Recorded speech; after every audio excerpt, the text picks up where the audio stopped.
Ready? Start. From the materials on record, it is evident that the appellant or plaintiff had a genuine claim which was considered in great detail by the trial court and supported by oral and documentary evidence. The High Court has not adverted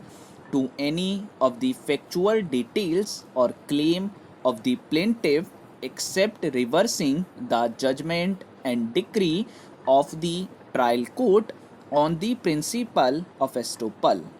Though the matter could be remitted to the High Court for consideration in respect of merits of the claim and the judgment and decree of the trial court, in as much as the work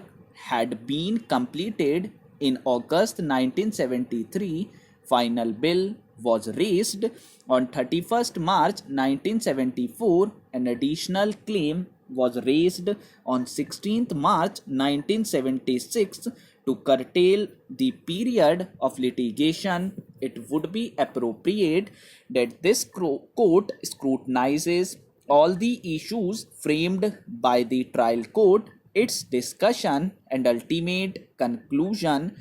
based on the pleadings and supported by the materials. Issue number 15 in the trial court judgment related to estoppel, which has been decided in favor of the plaintiff. In respect of other issues relating to execution of extra work, the trial court based its findings on the materials placed,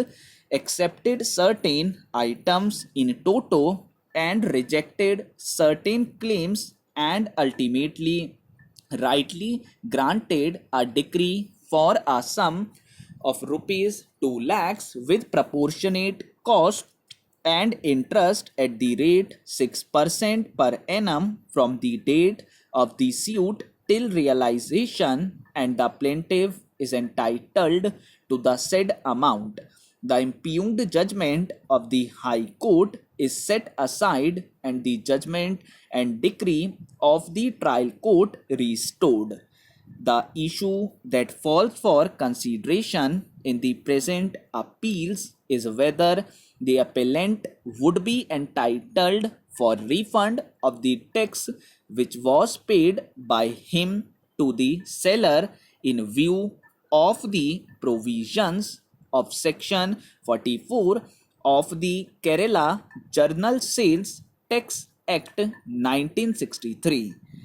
One additional issue which was urged at the time of hearing of the appeals and requires consideration by this court is whether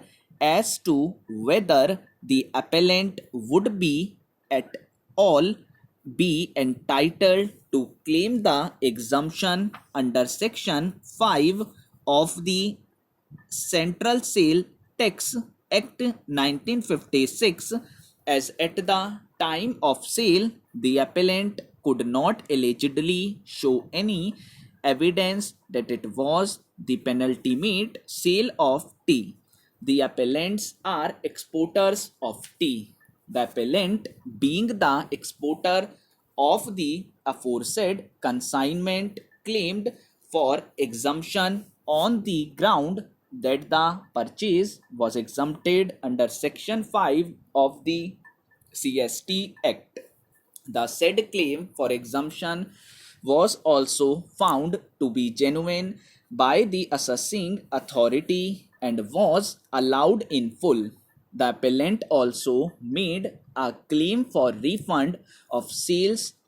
tax collected from them by the seller at the time of purchase of tea. The said claim was rejected by the assessing authority, and it was held that they cannot claim for refund under section 44 of the KGST Act since they have not paid the tax to the department, but it was the sellers who have paid the tax and therefore under the provisions of section 44 of the KGST Act, the refund that could be made is to the dealer only, and the assessee being not a dealer, no such refund could be made to the appellant or assessee. Being aggrieved by the aforesaid order, the appellant filed an appeal before the Deputy Commissioner Appeals, who considered the contentions of the appellant,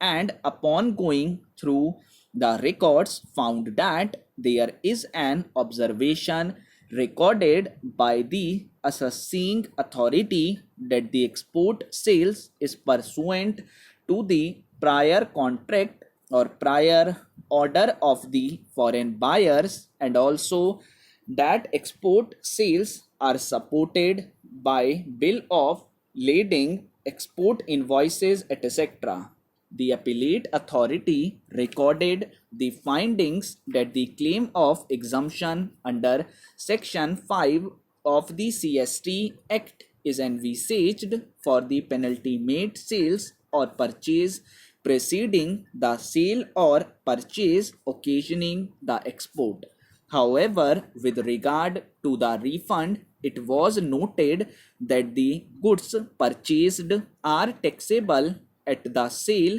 point, and hence the liability to pay tax is on the part of the seller.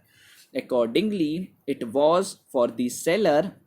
to prove that the sales are effected to an exporter in pursuance of prior contract or prior orders of the foreign buyers. It was held by the appellate authority that since in the present case the aforesaid sellers, namely the planters who sold tea to the appellant and on whom the burden lies to prove before the assessing authority that his sale is for fulfilling an agreement or order of the foreign buyer, had not satisfied those conditions of discharging his burden, so the appellant is not entitled to refund.